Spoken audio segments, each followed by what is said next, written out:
እንኳን ለገና በዓል ከወዲሁ በሰላም አደረሳችሁ። አንድ ተቋምን ለመመስረት ቀላል ስራ እንደማይጠይቅ ሁላችንም ትረዱታላችሁ የሚል እምነት አለኝ። እንደምታውቁት ማንኛውም ተቋም የሚመሰረተው በአንድ ወይም በሁለት ሐሳብ አመንጮችና አፍላቂዎች ነው። ሐሳቡን ያመነጩት ብርቱ ሰዎች ካልሆኑ ገና ከጅምሩ ያሰቡት ሐሳብ ብቻ ሆኖ ይቀራል። እንደ አሃዱ ብርቱ ከሆኑ ደግሞ ያንን ሐሳብ በትጋት በመሸጥ በማስተዋወቅ ብዙዎቹ ሐሳቡን እንዲገዙት ያደርጋሉ። ብዙዎቹ የገዙት ሐሳብ ከሐሳብነቱ ወጥቶ ሥጋ ለብሶ ነፍስ ዘርቶ የሚንቀሳቀስ ተቋም ይሆናል። የባንካችን አፈጣጠርም እንዲሁ ነው።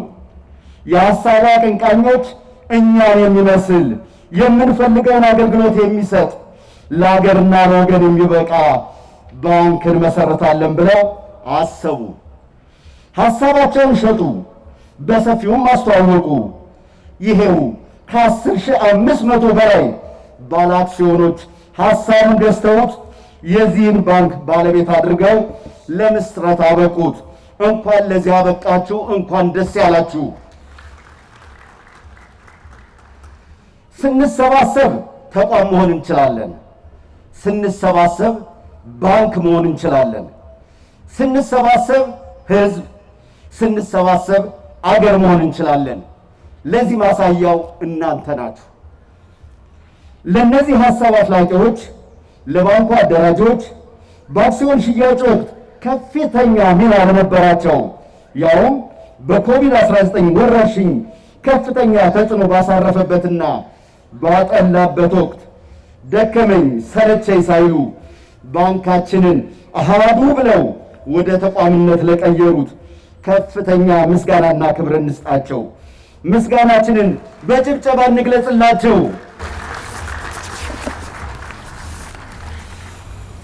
ዛሬ በመሰባሰባችን ባንክ መሆን የቻልነውን ያህል በቅርቡ አሃዱ ኢንሹራንስ፣ አሃዱ ብለን የምንቀጥላቸው የህብረት፣ የድምር፣ የመደማመጥ፣ የመከባበር ድርጅቶችን የማንመሰርትበት ምንም ምክንያት የለንም።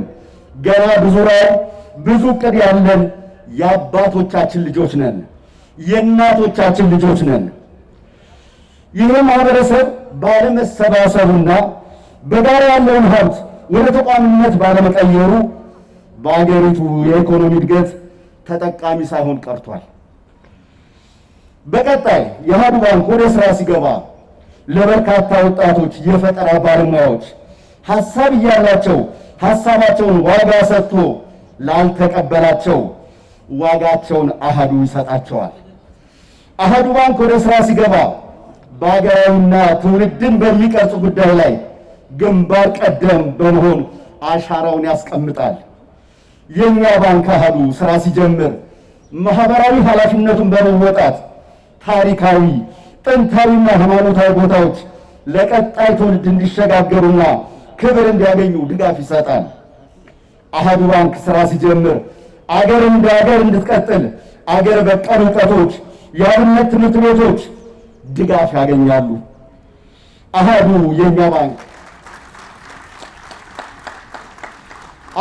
የኛ ባንክ በ2025 ከ12 ዓመት በኋላ ቀዳሚ የባንክ አገልግሎት ሰጪ ባንክ በመሆን ለወገንና ለሀገር አለኝታ እንዲሆን የአደራጆች ራዕይን ባለአክሲዮኖች የባንኩ አምባሳደር ሚናን ልንጫወት ይገባል። የተከበራችሁ ባለአክሲዮኖች የባንክ አገልግሎት ጀመሩ ተብለው የሚነገርላቸው ግሪካውያን ሲሆኑ በሀገራችንም አፄ ምኒልክ ከዛሬ 115 ዓመት ገደማ በፊት እንደጀመሩት ይነገራል። የመጀመሪያው ባንክም የኢትዮጵያ ባንክ ኦፍ አቢሲኒያ በእንግሊዝኛ የሚል ስም ሰጥተውት አገልግሎቱን ሲሰጥ ቆይቷል። በሀገራችን የባንክ ታሪክ የታሪኩን ያህል እድገት ባያሳይም እንደ አውሮፓ አቆጣጠር በ1995 ወዲህ ለግል ባንኮች ፈቃድ ከተሰጠ በኋላ የሀገራችን የንግድ ባንኮች ቁጥር ወደ 18 ደርሷል። ይሁን እንጂ አሁንም ቢሆን ተደራሽነቱ ካለን የህዝብ ቁጥርና ከፋይናንስ አቅርቦት ጥያቄው ፍላጎት አንጻር ብዙ የሚቀረው ነው። ዛሬም እኮ ከባንኮች ብድር ለማግኘት ደጅ መጥናት አለ። ዛሬ ጥሩ የፈጠራ ሐሳብና ስራ ያለው ሰው የገንዘብ ብድር ማግኘት አይችልም። ዛሬ መያዣና ማስያዣ የሌለው የኪነ ጥበብ፣ የቢዝነስ፣ የፕሮጀክት እቅድ ያለው ሰውና ድርጅት ከባንኮች ገንዘብ ባለማግኘቱ ሐሳቡና ራዕዩ የሚመክኑባቸው ጊዜያት ቀላል አይደሉም። ይህንና ሌላውን ከፋይናንስ ዘርፉ ሊቀርብ የሚገባውን አገልግሎት አዲስ ወደ ኢንዱስትሪ የሚቀላቀሉት ባንኮች ሊመልሱት ይገባል። ገና ሰፊ የፍላጎትና የአቅርቦት ክፍተት እንዳለ ይታወቃል። እንደ ሀቡ አይነት ባንኮች ወደ ኢንዱስትሪው ሲቀላቀሉ በዚህ ረገድ የበኩላቸው ሚና እንደሚጫወቱ ይታመናል። የባንክ አገልግሎትን በሁሉም የሀገሪቱ ክፍሎች ተደራሽ በማድረግ ለአነስተኛና መካከለኛ የጎጆ ኢንዱስትሪዎች፣ ለአዋጭ የሥራ ፈጠራና የንግድ ሐሳብ ላላቸው እንዲሁም ለአምራቹ ዘርፍ ትኩረት በመስጠት ክፍተቱን አሃዱ ባንክ የተቻለውን ያህል እንደሚያደርግ ይታመናል።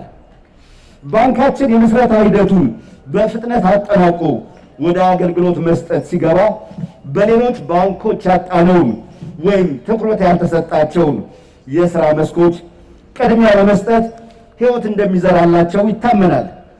እንግዲህ በዛሬው ዕለት በይፋ የአሃዱ ባንክ ምስረታውን እውን ለማድረግ በውክልና የተገኘን እንዲሁም በግል በዚህ ታሪካዊ በዓል ላይ ጥሪያችንን አክብራችሁ የታደማችሁ ባለአክሲዮኖች በድጋሜ እንኳን ደስ ያላችሁ እያልኩ ጠቅላላ ጉባኤውን የአደራጅ ኮሚቴውና የጠቅላላ ጉባኤው ሰብሳቢ ኢንጂነር ጥጋቡ ኃይለ ኢየሱስ መድረኩን በመረከብ ጉባኤውን እንዲመሩልን ከፍ ባለ አክብሮት እጋብዛለሁ። ውድ ባለአክሲዮኖች ወደ መድረክ የሚመጡትን አደራጆች ከፍ ባለ ምስጋና ጭብጨባ እንድትቀበሏቸው ጠይቃለሁ። ከሁሉ አስቀድሜ ለዚህ ታሪካዊ ጉባኤ ከአዲስ አበባና ከአዲስ አበባ ውጪ ከክልሎች ከዚያም አልፎ ከውጭ ሀገር ለመታደም የተገኛችሁ የዚህ ታሪካዊ ባንክ ባለቤት የሆናችሁ የታሪክ ምስክሮች እንኳን ደህና መጣችሁ እያልኩ ባንካችሁ ለምስረታ በመብቃቱ እንኳን ደስ አላችሁ ለማለት እወዳለሁ። ከኮቪድ-19 ጋር በተያያዘ የባንካችንን ምስረታ እውን እንዲሆን በራሳችሁ ፈቃድ ውክልና በመስጠት በዚህ ቦታ ላይ ባትገኙም ለጉባኤ መካሄድ እንዲሳካ ላሳያችሁት ቀና ትብብር ልባዊ ምስጋናዬን እያቀረብኩ በአካል ከኛ ጋር ባትገኙም በመንፈስ ከኛ ጋር ስለሆናችሁ እናንተንም እንኳን ለዚህ ታሪካዊ ዕለት በሰላም አደረሳችሁ ማለት እወዳለሁ። በተጨማሪም የአሃዱ ባንክን ለመመስረት በራሳቸው ተነሳሽነት ሙሉ ኃላፊነትን በመውሰድ ዕውቀታቸውን፣ ገንዘባቸውን እና ጊዜያቸውን በመሰዋት እጅግ ብርቱ የሚለው ቃል የማይገልጻቸው እንዲሁም ፈተናውና ወጀቡ የማያንገዳግዳቸው ምንም አይነት ክፍያና የአደራጅ ጥቅም አያስፈልገንም ብለው በጽናት የሰሩትን የአሃዱ ባንክ አደራጆችንና በተለያዩ የቴክኒክ ንዑሳን ኮሚቴዎች በነፃ ያገለገሉትን ባለሙያዎች እንዲሁም የፕሮጀክት ጽሕፈት ቤት ሰራተኞችን በዚህ ጉባኤ ፊት ለማመስገን ይፈቀድልኝ ዘንድ በትህትና እጠይቃለሁ። ክቡራንና ክቡራት የአሃዱ ባንክ ባለ አክሲዮኖች፣ አሃዱ ባንክ አክሲዮን ማህበር አፈጣጠሩና ተቋምነቱ ራሱን የቻለ ታሪክን የያዘ በመሆኑ ለባለ አክሲዮኖቻችን በዚህ መድረክ ላይ ማስረዳት ያስፈልገናል። እንደምታውቁት ማንኛውም ድርጅት የሚፈጠረው በአንድና በሁለት ሀሳብ አመንጮችና አፍላቂዎች ነው። የአሃዱ ባንክ ማፈጣጠር እንዲሁ ነው። የማይቻል የሚመስለውንና በርካታዎችም ጀምረው ያላጠናቀቁትን የባንክ ተቋም ማቋቋም ፈታኝ በሆነበት በዚህ ወቅት በድፍረትና እንችላለን ብለው ሀሳቡን ማመንጨቱ ትልቅ ግምት የሚሰጠው ነው። በዚህ ሂደት ያለፈው አሃዱ ባንክ አንድ ሁለት እያልን በመሰባሰብ ባንኩን ለማቋቋም 17 አደራጆች የሀሳቡ አቀንቃኝ ሆነን የብሔራዊ ባንክን በር ማንኳኳት ቻለን። የአሃዱ ባንክ አደራጆች ሀገራችን ካፈራቻቸው ብርቅና ድንቅ ባለሙያዎች መካከል በግንባር ቀደም የሚታዩ ሲሆኑ በትምህርት ዝግጅታቸውና በተሰማሩበት የሥራ መስክ ውጤታማ ተግባራትን ያከናወኑና የባንክን አገልግሎት ጠንቅቀው የሚያውቁ ናቸው። በዓለም አቀፍና በሀገር ውስጥ የባንክ ስራ የደረሰበትን የእድገት ደረጃ ምን እንደሚመስል በጥልቀት የተረዱ፣ በሌላው ዓለም ያዩትን እውቀት ወደ ሀገራቸው ለማሸጋገር የሚተጉ የካበተ ልምዳቸውና አካታች የሙያ ስብጥር ያላቸው ናቸው።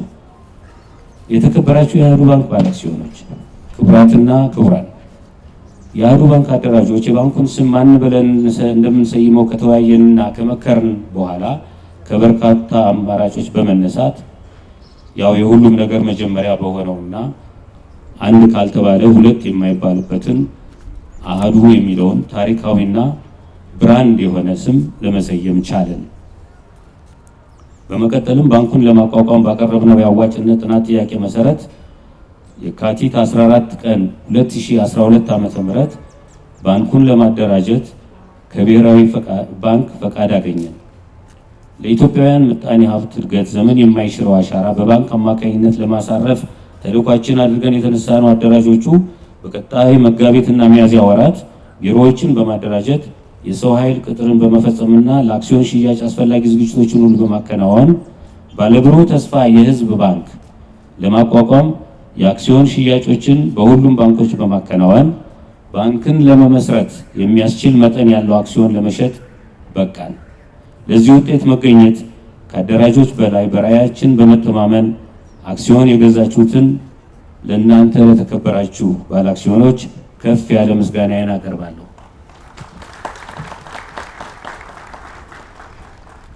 በዚሁ መሰረት አህዱ ባንክ ካቀደው የተከፈለ አክሲዮን 500 ሚሊዮን ብር ሽያጭ ከግድ በላይ የተከፈለ 540 ሚሊዮን ብርና የተፈረመ ብር 760 ሚሊዮን ዋጋ ያላቸው አክሲዮኖችን እጅግ በሚያስደምም ፍጥነት ለመሸጥ ተችሏል። የባለ አክሲዮኖችም ቁጥር ኢትዮጵያውያን ከ10500 በላይ የደረሰ ሲሆን ትውልደ ኢትዮጵያውያን ዲያስፖራዎች ደግሞ ከ190 በላይ ናቸው። በዚህም በውጭ ሀገር የሚኖሩ ኢትዮጵያውያን የአህዱ ባንክ ባለ አክሲዮኖች እንዲሆኑ ለማድረግ ያደረግነው ጥረትም ውጤታማ ለመሆን በቅቷል። የባለ አክሲዮኖችም ስብጥር በመላ ሀገሪቱ የሚገኙ በመሆናቸው አህዱ ባንክ ወደፊት ቅርንጫፍ ለመክፈት ተደራሽነቱን ለማስፋት በሚሄድበት ወቅት ቀድመው የሚያውቁት ቤተሰቦች ስለሚኖሩት የእንግድነት ስሜት አይፈጠርበትም። በቀላሉም ቅርንጫፎችን ለማስፋፋት ለሚያደርገው ስራና ወደ ገበያ ለመግባት መሰረት መጣሉን አመልካች ነው። ክቡራትና ክቡራን፣ ከሚያዝያ ወር 2012 ዓ.ም ጀምሮ አህዱ ባንክን ለማቋቋም በሀገር ውስጥና በውጭ ሀገር የአክሲዮን ገንዘብ ማሰባሰብ ብዙዎች እንዳሰቡት ቀላል ሳይሆን ፈታኝና አድካሚ እንደነበር ማስታወስ ያስፈልጋል።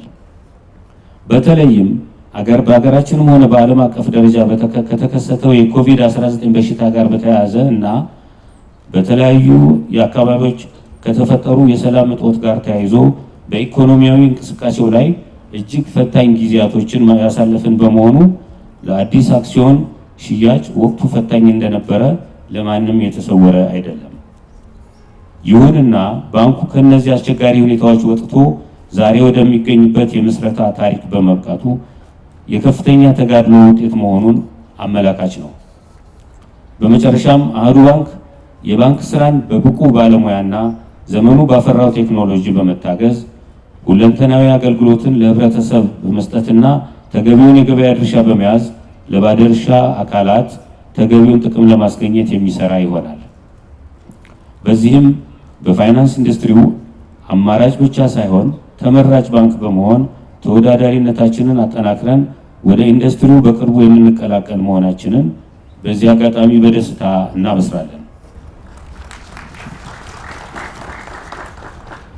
በዚህ አጋጣሚ በአክሲዮን ሽያጭ ሂደት በቅንነት ለተባበሩን ለሁሉም ባንኮች ሰራተኞችና አመራሮች ምስጋናችንን የላቀ መሆኑን ለመግለጽ እንዲሁም ደግሞ በተለይ ለኢትዮጵያ ብሔራዊ ባንክና ለውልና ማስረጃ ጽሕፈት ቤት ሰራተኞችና አመራሮች ላደረጉልን ትብብር ከፍ ያለ ምስጋናችንን እናቀርባለን። ቀጣዩ የሥራ ዘመን የሰላምና የብልጽግና እንዲሆንልን እመኛለሁ። እግዚአብሔር ኢትዮጵያን አብዝቶ ይባርክ ይጠብቃትም። አመሰግናለሁ። እግዚአብሔር ይስጥልኝ።